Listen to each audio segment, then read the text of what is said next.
Ayan, hello guys. Welcome once again. And this time, mas maganda yung magiging topic natin kasi ito yung topic na halos ayaw ko talagang i-discuss kasi baka ma-misinterpret ng iba kung ano nga ba yung IMG.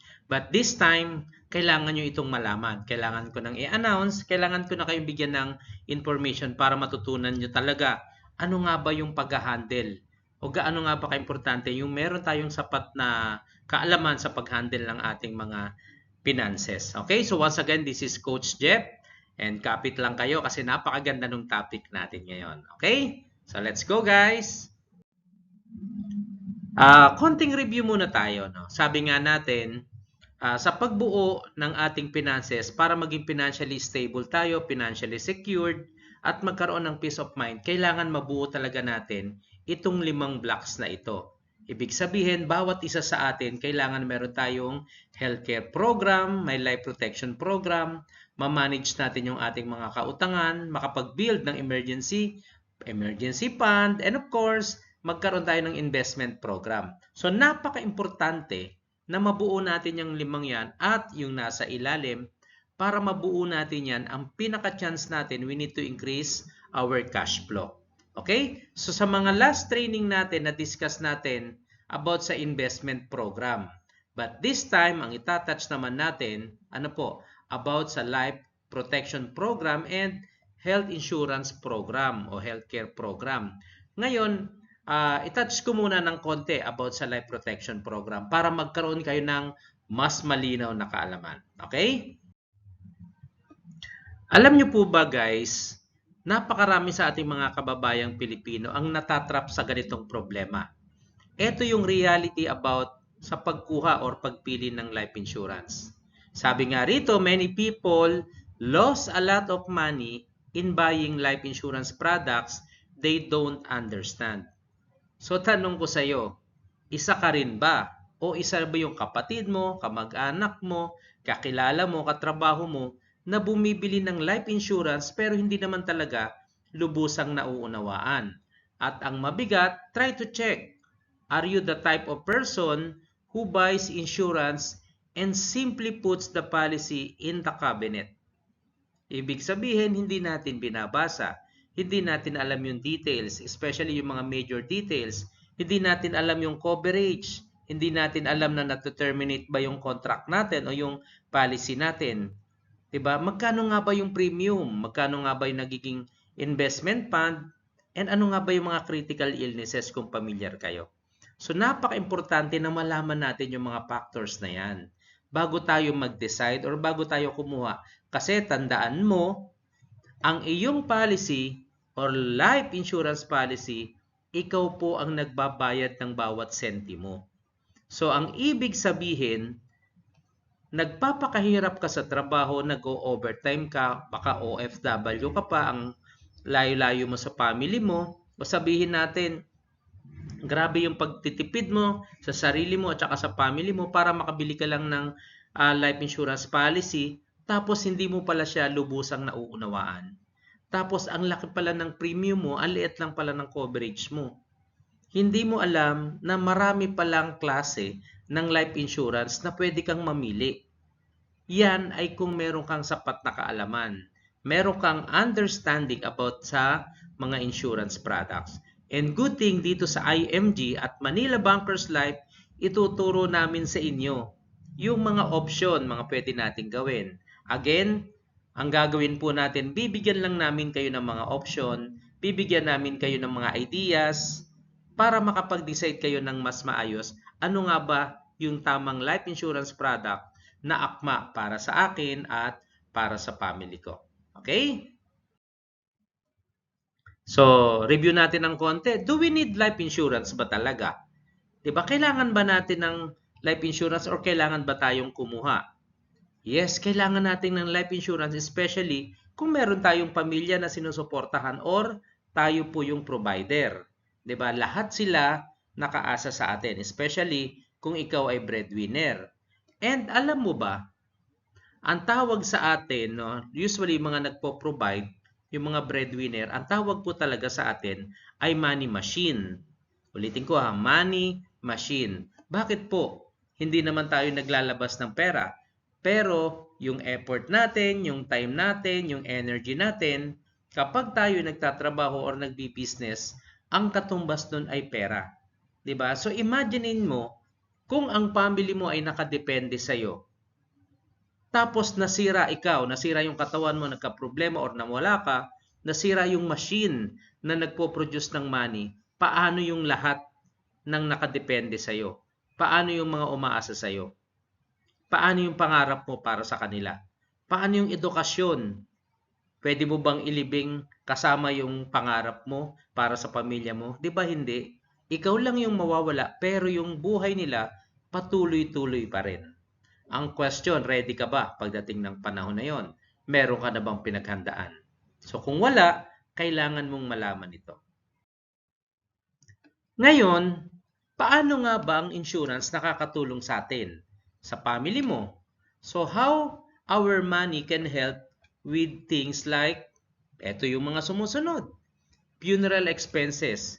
Ibig sabihin, paano nga ba nakakatulong ang life insurance? Ibig sabihin, paano nga ba ito makakatulong sa family mo, yung perang matatanggap nila? Just in case mawala ka, then good thing meron kang pinaghandaan. Number 1 is funeral expenses. Alam nyo bang sobrang laki ng gastos every time na merong namamatay? 'Di ba? Alam naman natin maraming lumalapit sa gobyerno kasi talagang gipit na lumalapit sa barangay, sa ibang tao. Imagine niyo sa kabaong pa lang ang laki na ng problema. Lalong-lalo na sa lupang paglilibingan mo, pambayad mo dun sa medical expenses bago ka nawala, yung hospital bill, 'di ba yung mga doktor, binabayaran po 'yun. Ang question, sino magbabayad kung wala kang napaghandaan? Good thing, kung meron kang life protection program, huwag kang mag-alala kasi yung pamilyng maiiwan mo, hindi na nila ito poproblemahin. Another thing, paano nga ba nakakatulong yung pera na makukuha ng life insurance? Ito po lang naman ang pambayad sa mga bills at everyday living ng iniwan mong family. 'Di ba? Especially kung ikaw ay breadwinner, yung pagkain nila, yung gastusin nila, yung arrears nila, 'di ba, yung mga monthly amortization, lahat po 'yan. Especially yung utang, yung mga loans, 'di ba, yung mga hinuhulugan mo every month, bahay, sasakyan, yung mga bills sa kuryente, sa Meralco, sa internet. Imaginein mo 'yun. Kung wala kang maiiwan na protection sa family mo, just imagine gaano kalaking burden. 'Di ba? Gaano kalaking burden sa family mo 'yon. Pero sasabihin mo, 'di ba, mahal na mahal mo yung family mo, kaya ka nagtatrabaho para sa kanila. Yung pala, wala ka naman na iahanda. Ang question, sino may hawak ng buhay natin? Kaya mo bang kontrolin yung buhay mo? Wala pong nakakaalam kung kailan tayo mawawala. At dahil dyan, isa lang ang ibig sabihin, we need to prepare. 'Di ba? Kailangan meron tayong protection program para sa family natin, para just in case, especially itong education fund, 'di ba? Yung pag-aaral ng anak mo, kahit mawala ka, tuloy-tuloy pa rin. And alam natin na karamihan ng mga Pilipino wala pong life protection program. Kaya once na nawala yung provider o yung breadwinner, ano pong nangyayari? Napapatigil sa pag-aaral ng mga anak. Minsan nagkakahiwalay-hiwalay na kasi naghahanap ng kamag-anak na pwedeng magpaaral. Yung pangarap mo para sa kanila, yung ipon na gusto mo para sa kanila, 'di ba? Yung goal mo para sa family mo, sa asawa mo at sa mga anak mo, dahil nawala ka, ang tanong ko sa iyo, mawawala na rin ba? But good news, dahil sa pera na matatanggap ng family mo, matutuloy pa yun. 'Di ba? Yun yung good news kapag meron kang life protection program. Ito yung mga primary na kayang protektahan ng pera na makukuha ng family natin just in case mawala tayo. Ang question ko sa iyo, nag-ready ka na ba? May sinimulan ka na ba? Naiisip mo ba itong mga ganitong paghahanda para sa pamilya mo? Yun po yung pinaka-importante. Kaya bakit yung mayayaman mas lalong yumayaman, 'di ba? Kasi napaghahandaan nila yung mga bagay na darating sa kanila, especially itong bagay na hindi natin inaasahan. Okay, klaro po? Ngayon, bibigyan ko kayo ng idea paano nga ba yung pagpili? Paano nga ba yung pagbili ng life insurance? So meron tayong ginawa rito na flow para at least meron po tayong guide. So kahit sino ka man, meron ka o wala pa, may kamag-anak ka, meron ka pong basihan, meron ka ng reference, ano ba yung tamang guide sa pagbili or pagpili ng life insurance. Okay, first step, kailangan mong mag-decide kung kailangan mo talaga ng life insurance. Baka naman naiimpluwensyahan ka lang ng iba, baka naiinggit ka lang, baka napapanood mo lang sa commercial, or alam mong maraming nakadepende sa'yo at ikaw yung nagpo-provide sa family mo. So you need to identify yes or no, kailangan mo ba yan? But of course, majority sa atin, kailangan natin yan. Kasi meron mga taong umaasa para sa atin. The next thing, you have to calculate how much coverage you need para sa life protection mo, para sa family mo. So ano yung basihan mo? Sabi nga natin, dapat alam mo, kapag nawala ka, sino mag-shoulder ng monthly expenses, ng mga bills, ng college fund or educational fund ng family mo, ng mga anak mo, yung monthly amortization, yung loans na inutang mo pa sa company, sa ibang tao. Sino mag-shoulder nun kapag nawala ka? So alam mo ngayon, paano mo ikakalculate ilang coverage or magkanong coverage ang kukunin mo. So hindi yan basta-basta, trip ko 1 million, 2 million, 500,000. Hindi po, kailangan meron kang basihan kasi tandaan mo, ang pinag-uusapan natin dito, protection mo para sa mga mahal mo sa buhay at pangarap mo para sa pamilya mo. Okay? Then, next step, shop around the rates. Ibig sabihin, mamili ka. Meron ka pong karapatang mamili. Meron ka rin karapatang mag-aral. Diba? Alamin mo. So, identify what kind of insurance suitable for your needs. Alam mo ba kung magkano yung kailangan mo? Alam mo ba kung anong klaseng life protection program? Diba? And letter B, look for, ano po yan? Lower premium and high coverage. Siyempre, lahat naman po tayo. Kahit yung pinakamayayamang tao sa buong mundo, ang hinahanap nila is lower ang premium pero mataas ang coverage. Kaya lang, hindi mangyayari na makakakuha ka ng lower premium and high coverage kung wala kang sapat na kaalaman, wala kang idea. Kaya nga, shop around the rates. Maghanap ka, mag-inquire ka. 'Di ba? Manood ka ng mga video kagaya nito. Okay? Then, kapag nakapag-decide ka na, you have to apply for policy and be ready with your documents. Alam naman natin, this is a legal matter, kaya dapat ready po lahat ng mga dokumento mo. The next thing, review and purchase it.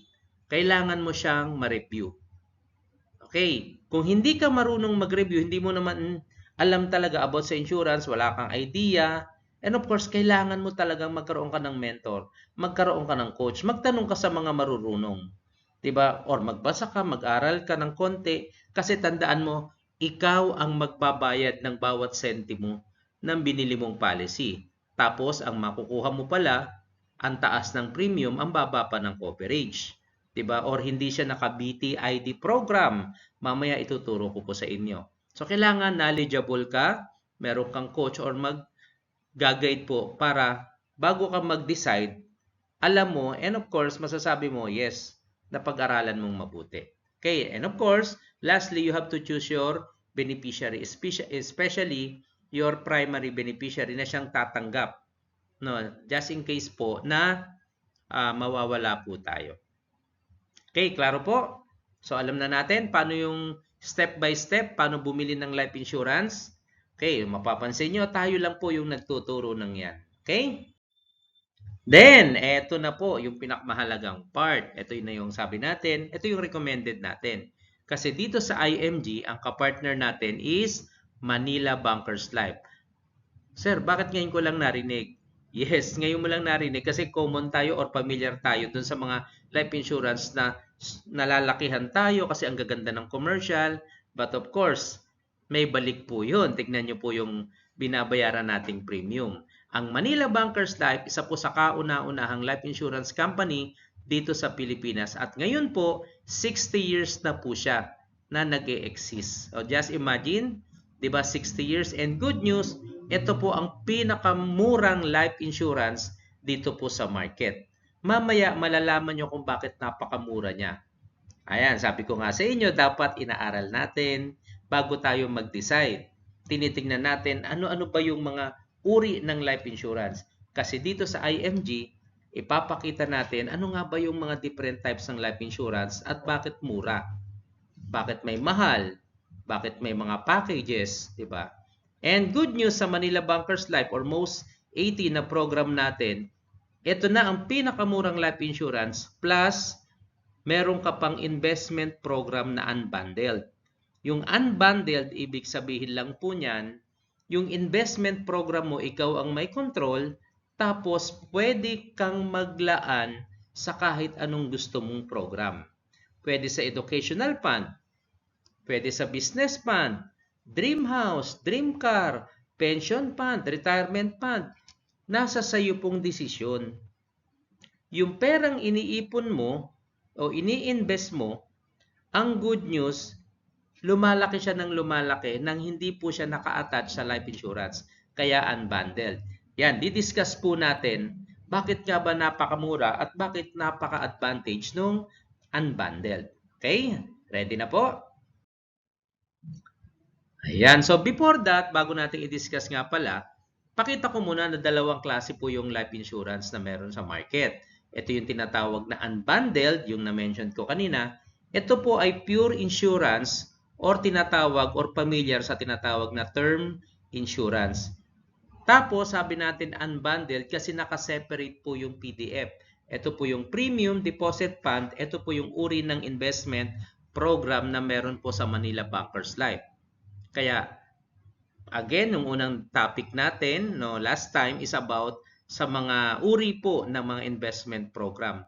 Kaya sabi ko sa inyo, maraming investment program. And dito kay IMG, patuloy po namin kayong tinuturuan ng tinuturuan. Free lang po ito. And you have to decide. Kayo po yung mamimili. Kayo ang magdedesisyon. Ano bang klase ng protection ang gusto nyo para sa iyo at para sa family mo. Number 2 is bundled. Ito po yung mga common sa market. Kapag hindi ka pa marunong, hindi ka pa masyadong nag-aaral patungkol sa life insurance, ito yung madalas mong makuha, yung bundled. Ito po ay pure insurance plus cash value. Kasi gustong-gusto natin yung term na cash value. Gustong-gusto natin na may papasok na pera. Tama? So usually, pag sinabing bundled, ito po yung package. Pagbayad mo ng premium, package na. Kaya lang may problema ng konti. Dapat marunong ka. Bakit mas mahal po ito? And of course, dapat maintindihan mo bakit advantage yung unbundled. Bakit mas maganda sir term ang kukunin ko, separate po yung investment ko. Okay? So, ito po yung mga common whole life insurance, endowment, insurance policies na may cash value at ito po yung pinaka-common sa market, yung tinatawag na BUL or Variable Universal Life. Okay? So ngayon, aalamin natin ano ba yung main difference ng dalawang ito. Okay, sabi nga natin may bundled and unbundled, di ba? Pero alam nyo ba, yung different types ng life insurance, iba-iba yan. Kaya lang, pag sinabi po nating unbundled, usually ito yung may term insurance. Term life insurance po ang tawag doon. Okay. Ang term life insurance, pag tinignan nyo po sa dulo, napakababa ng premium cost kumpara sa iba na mas matataas talaga. Okay? Then, mamaya makikita nyo, aside po dun sa lowest premium, makikita nyo pa kung gaano kaganda yung tinatawag nating TDF na hindi po nagne-negative pagdating po sa investment program. Okay po? Kaya karamihan talaga, halos lahat, highly recommended nila yung term life insurance. Kaya lang, marami pong hindi nakakaalam nga. Kapag hindi ka marunong, hindi mo siya itatanong sa mga agent mo. 'Di ba? Okay, kaya dapat lamang ang may alam. Okay. So ngayon, para mas maunawaan natin, ano nga ba sir yung bundled? Kanina mo pa sinasabi yung bundled eh, o yung package. Sabi natin, pag sinabi nating bundled, yan, nakakulong, naka-bundle na, naka-package na. Ibig sabihin, yung life insurance mo, automatic nandyan. Yung investment mo, automatic nandyan.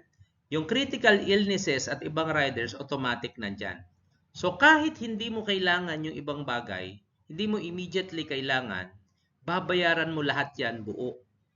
So tandaan mo, kapag nakabundle, babayaran mo yan ng buo. So ibig sabihin, mas malaki talaga. Hindi dahil nakabundle kasi hindi mo nakikita yung distribution ng iyong premium ng pera mo. Ulitin ko, napakahirap nang nagbabayad ka nang hindi mo nakikita yung distribution ng premium mo. Okay, usually, pag sinabing bundled, ito yung mga BUL or Variable Universal Life. Again, it's up to you. Kayo naman po ang magde-decide. Pinapakita lang namin kung ano yung difference. Yung mga major difference po ng tinatawag na unbundled and bundled. Okay. Pag BUL or bundled, syempre, ang investment mo rito nagne-negative. Tapos, ang investment mo po rito, usually, hindi agad nag-i-start yan sa unang taon or 2 taon. Wala pang pumapasok na pera doon sa alkansya mo pagdating sa investment. Kasi alam naman natin, pag bundled, usually, ang primary product nila is life insurance. So, karamihan sa life insurance pumupunta and partly, merong pumupunta sa critical illnesses na program pero wala pa po sa investment. So, wala ka pang investment fund, karamihan, di ba? Then, syempre, malaki yung chance ng lapsation kasi nga po, wala ka pang investment program. So, yung chance na mag-lapse siya kapag hindi ka nakabayad ng 1 buwan, 2 buwan, 3 buwan, pwedeng ma-terminate yung contract mo. So, sayang. Diba? Sayang yung mga hinulog mong pera. Napakarami na po niyan. Dapat maging aware tayo. Tignan nyo po yung mga kakilala nyo, yung mga nakakuha ng kahit anong program noon. Try to check bakit ba nawala sa kanila. Ano ba yung nangyari? Diba? Nung nagkaroon ba sila ng emergency, may nakuha sila. So, dapat alam nyo po yun. Kasi dito po sa BUL, possible, kung gusto mong magkapera, gusto mong kumuha ng pera mo, kailangan mag-apply ka ng loan. So, sarili mo ng pera, ina-applyan mo pa ng loan, tutubuan pa.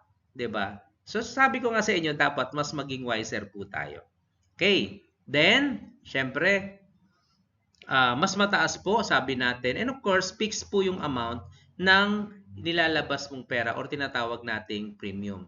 Again, nasa sayo po yan, pero alam naman natin na mas mataas yung cost niya and hindi mo siya control, plus hindi mo siya alam yung distribution ng perang inuhulog mo. Kung naghuhulog ka ng 3,000, hindi mo yan alam. Pag tinanong mo, magkano na ba yung investment mo o ilang percent ba yung napupunta sa investment mo, wala po yung fixed na amount pagdating po sa investment program. Ilang percent? So, depende po kasi nilalaro po yan ng company.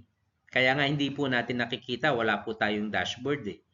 Yun po yung isa pang disadvantage. So, sila po yung naglalaro niyan. Sila yung nag-check and balance. Okay? Ayan. So, tingnan naman natin, ano naman yung unbundled. Ito po yung highly recommended namin. Diba? So, kahit anong company papuntahan mo, anong product pa yan, pero try to check, diba? You have to shop around the terms o tignan natin, shop around the price. Okay?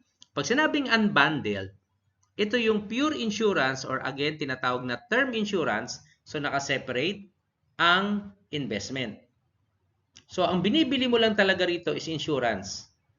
So, kaya napakamura siya kasi insurance lang. Sir, wala na yung investment, wala na yung ano. Yes po, kasi ang investment, tuturuan namin kayo paano mas maging magaling. Na kung saan ang investment mo hindi nababawasan, walang charges, walang fees, totally sa'yo lang. Kaya importante marunong ka, mas maging wiser ka. Ulitin ko, halos lahat po ng pinakamayamang tao sa buong mundo, pinakamagagaling sa life insurance, ang kinukuha nila is term insurance, separate po yung investment. Okay, bakit po?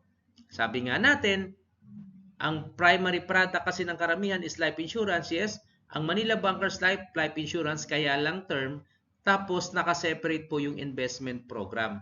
Kaya yung investment program mo, ikaw na yung may control. Mas malaki na yung return, tapos na mo monitor mo pa. Yung withdrawable, withdrawable na period, mas maiksi pa siya. So yung pera pwede mong gamitin sa educational fund, emergency fund, sa pagta-travel, pension, retirement. Kung gusto mo magnegosyo, ang plano mo, is magkaroon ka ng negosyo, pwede ka pong mag-invest dito sa Manila Bankers Life through PDF. Yun po yung kagandahan. So sabi nga natin, napakababa, napaka-low cost po niya. Ang kagandahan po, early yung maturity, yung risk po ng coverage mas mataas, 'di ba? Then of course, per share fund, no lapse feature. Ibig sabihin sa unang taon, hindi yan talaga maglalapse. Kagandahan pa, ang PDF mo, yung investment program mo, guaranteed na hindi siya magne-negative. Kasi po, ang karamihan na pinaglalagyan natin ng investment, hindi po dito 100% sa stock market. May value, may certain percentage lang. Okay? Then, of course, yung death benefit mo rito po, mas mataas. Bakit, sir, mas mataas yung death benefit? Kasi lahat po halos ng insurances, pag sinabing 1 million ang death benefit mo, kahit abutin ka ng paghuhulog ng 5 years, 15 years, 3 years, 1 million lang talaga. Pero kapag unbundled, lalong-lalo na dito sa Manila Bankers Life, yung death benefit mo is 1 million plus kung magkano yung makukuha mong investment fund. Ibig sabihin, idinadagdag po yun. Hindi yung 1 million lang talaga ang makukuha mo. So, dapat po mas maging wiser po tayo dyan. Karamihan po kasi pag sinabing 1 million, 1 million na lang talaga makukuha mo. Wala na yung investment fund kasi naka-attach na yun dun sa 1 million. Pero sa most 80 ng Manila Bankers Life, 1 million plus yung PDF mo na investment fund, kaya mas malaki yung makukuha ng family mo. O, di ba? So, ibig sabihin, tuloy-tuloy yung pangarap mo para sa pamilya mo kahit kunin ka pa ni Lord. So, klaro na sa inyo ang difference ng bundled and unbundled. So, again, kayo na yung magde-decide. Di ba? Kung ano yung gusto nyong piliin. But now, meron ka ng idea. Ganito pala yun, sir. Importante pala ganito. Again, ikaw pa rin ang magde-decide. But nandito kami para tulungan namin kayo, i-guide namin kayo at bigyan ng information. Ngayon po, mas ituturo ko sa inyo by numbers, 'di ba? Technically, ipapakita ko yung difference ng bundled at saka unbundled. Dito po kasi sa unbundled, meron po especially sa most 18 or Manila Bankers Life, meron po kaming tinatawag na BTIT program. By term, bibilin mo yung term insurance o term life, then yung other budget mo, yung difference ng budget mo, i-invest mo. Okay, paano po yan?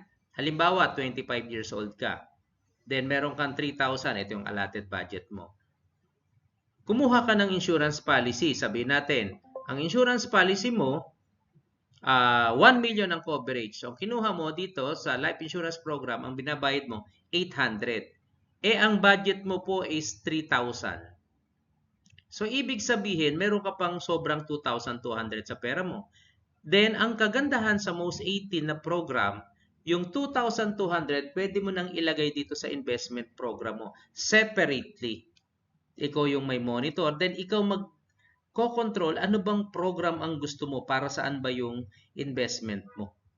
Hindi na siya nagne-negative, mas mataas pa, pero ang baba pa ng binayaran mo dito sa life insurance program. And good news, part ng most 18 program, once na nakapag-start ka na, kumuha ka ng policy, included na po yung critical illnesses. Kasama na siya sa program. Mapapansin mo, actually, malaki pa itong 800 ha. So, imaginein mo yan. Sabi natin 800 per month, ang laki pa po niyan. Okay, mamaya makikita nyo po yung natin, yung table, depende sa age, lalo na sa mga gantong age. Okay? So, naka-separate, 'di ba? Ang baba lang kung term insurance lang, tapos yung pera mong sobra sa budget mo, ilagay mo sa investment dito sa PDF na tinatawag. Okay? Ikaw yung may control, mas malaki yung return, and pwede mo siyang ma-withdraw anytime. Okay? Yan. Then, tignan naman natin sa ating sa other provider o sa ibang mga company. Again, kayo pa rin po yung mamimili. Sabihin natin at the age of 25, dito ka naman sa kabila, may 3,000 ka. Hindi mo alam yung sa Manila Bankers Life, kaya dito ka nagpunta. 3,000. Mapupunta po, sabihin natin, approximate lang po ito, hindi po ito tunay. Hindi po ito fix. Depende po sa kanila. 'Di ba? Kasi hindi nga natin nakikita eh. Pero tandaan mo, ang insurance program nila, mas malaki syempre doon yung pupupuntang amount. And tignan nyo po yung main difference ng coverage. So try to check yung coverage, 500K, 1 million, mas mababa na yung insurance program mo, mas maliit pa yung coverage mo. So i-check mo. Okay, kung ang budget mo ay 3,000, sa mga usually kasi sa mga bundled, eto po, napupunta na agad yung ibang amount saan? Sa critical illnesses. May napupunta na. Ang problemang malaki, pagdating sa investment, wala pong napupunta usually. Sa unang 2 taon, yung iba 3 taon pa, hulog ka ng hulog ng pera mo, pero wala pang napupunta sa investment fund. Kaya nga sabi ko sa inyo, basahin nyo po yung inyong policy. Minsan hindi po yan nami-mention ng mga agent. Syempre, excited ka. Oh, magkakaroon ako ng insurance, di ba? Anong gagawin mo? Pirma ka na lang. Sige, kaya ko naman. Ang basihan mo lang lagi, computation, kaya ko naman bayaran. Di ba? So, ang problema mo, hindi mo alam yung pinakadetalye ng policy mo. So, ang tendency, for the first 2 years, wala ka pang investment. Magkakaroon ka lang, mag-start lang yung investment fund mo after 2 years. Diba? So, kung wise ka talaga, sasabi mo, ang laki ng nawawala. Diba? Kapag nawala tayo, kinuha tayo ni Lord, yes, may program ka, may coverage ka. Kaya lang, wala naman investment. Kaya nga, mapapansin nyo po, ito po yung pinaka-tricky na part. Mapapansin nyo, karamihan po ng BUL, karamihan po ng mga investment program na kung saan patungkol sa life insurance, lalo na kapag bundled, usually 10 years po yung maturity period. So, bakit po 10 years? Imaginein mo, hindi naman pwede kasing 2 years, 3 years, or 5 years. Kasi nga, sa 2 years pa lang, wala ka pang ang investment dito, di ba? Hulog pa lang ng hulog sa life protection program, tsaka critical illnesses. Di ba? Hulog pa rin ng hulog, mapapansin mo wala pang investment. So, kung ikaw po is magiging wise pa, tignan mo, sa 2 years, wala ka pang, totally wala ka pang investment fund. Magkakaroon ka pa lang 3, 4, 5, that's the time bumabalik pa lang yung puhunan mo, yung principal mo.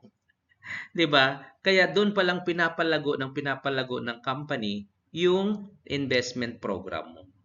Samantalang dito, ang laki na ng investment program mo, from the start na nagkaroon ka ng policy, nagraran na po siya. Okay? Klaro po. So, dapat mas maging malinaw sa atin. Bakit 10 years yung maturity? Siyempre, kailangan mahabang panahon para siguradong may chance na kumita na yung pera mo. So, tanong nyo po yung mga tao na umabot ng mga 10 years po yung investment program nila. Tingnan nyo po kung ilang percent ang kinita ng pera nila. So, try to check lang. Sabi ko nga sa inyo, kailangan mas maging wiser po tayo. Hindi ko na po sasabihin, pero kayo na po ang mag-check. Okay? Klaro po? Ayan. So, next po tayo. Hopefully, malinaw na sa inyo yung BTID. Bibilin mo yung term. Kagaya po rito sa kabila, sa kaliwa, sa MB Life. Bumili ka ng term life program o insurance program. Yung investment mo, separate po. Pero pansin mo, parehas lang sila ng 3,000 na budget. 'Di ba? So, again, it's your decision. Nasa sa inyo po kasi policy nyo po yan. Okay? Para sa iyo at para sa family mo. Okay. Ngayon, ito po yung hindi po siya updated. Ito yung hindi pa siya latest. Ito po yung dating program natin. Makikita nyo, may difference lang naman siya konting-konti lang. Pero tignan nyo po. At the age of 25, diba, ayan, kita nyo, 5,590 lang ang premium mo. Isang buong taon po yan, hindi yan isang buwan. Ulitin ko. 5,590, o sabi natin 5,600 sa buong taon na po yan. So kung hahatiin mo yan sa gitna, diba, semi-annual, di nasa mga 2,800 na lang siya, 2,800. Kung quarterly mo pa hahatiin yan, magkano na lang yan? So nasa 1,400. Quarterly, sa 3 buwan, isipin mo 1,400 lang. Kung hahatiin mo yan per month, almost wala pang 500. Pero protected ka na ng 1 million. Yan po yung sinasabi natin na mas maging wiser tayo. 'Di ba? But of course, habang tumatanda ka ng tumatanda, syempre palapit ka na sa retirement years, mapapansin nyo mas malaki na. Ganyan po syempre lahat ng insurance. Healthcare man siya, life protection man siya. 'Di ba? Kasi nga, mas prone ka na. 'Di ba? Mas prone ka na kunin ka na ni Lord, mas sakitin ka na. Kaya we advise talaga na habang bata pa tayo, mas maging wiser po tayo, mas maging matalino.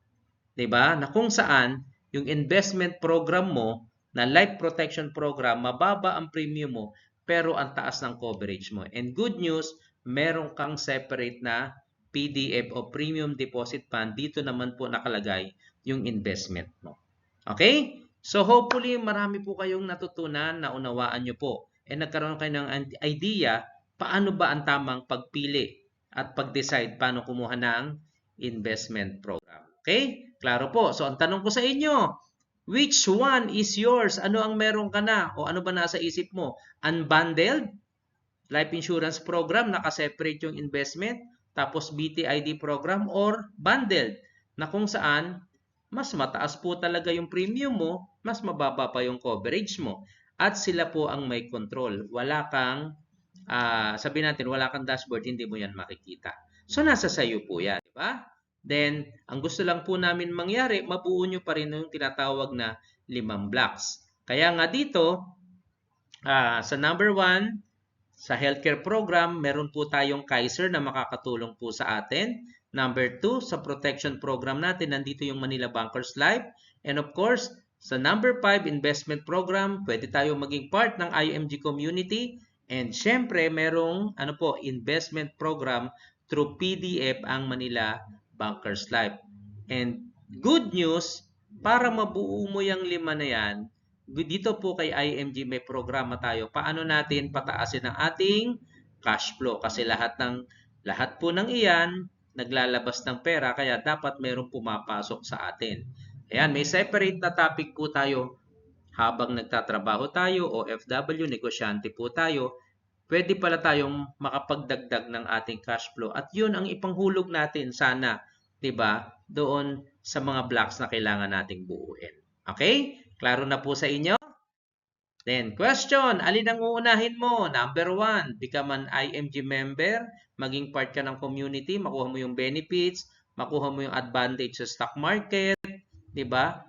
Magkaroon ka ng Kaiser policy na kung saan healthcare protection naman ang alalay mo. And of course, MB Life para naman sa life protection program para sa iyo at sa family mo. So, it's up to you to decide.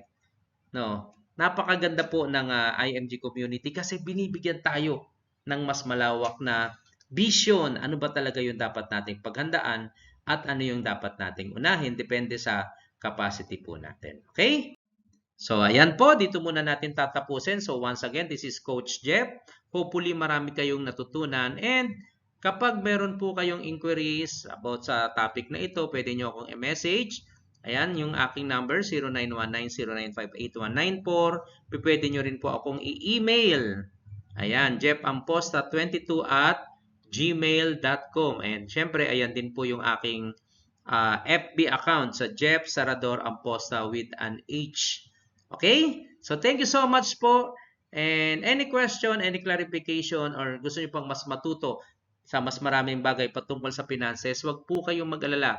We will assist you, we will guide you all for free. So, katulong po natin dito sila Miss Corina Sanchez, Senator Rapi Tulfo, sila Daniel Padilla, and of course, ang ating ambassador sa Manila Bankers Life, walang iba kundi si Kuya Boy Abunda. And kasama din natin, syempre, sila Miss Cheryl Cosib para po sa Kaiser Healthcare Program. So, maraming salamat po and God bless po sa ating lahat.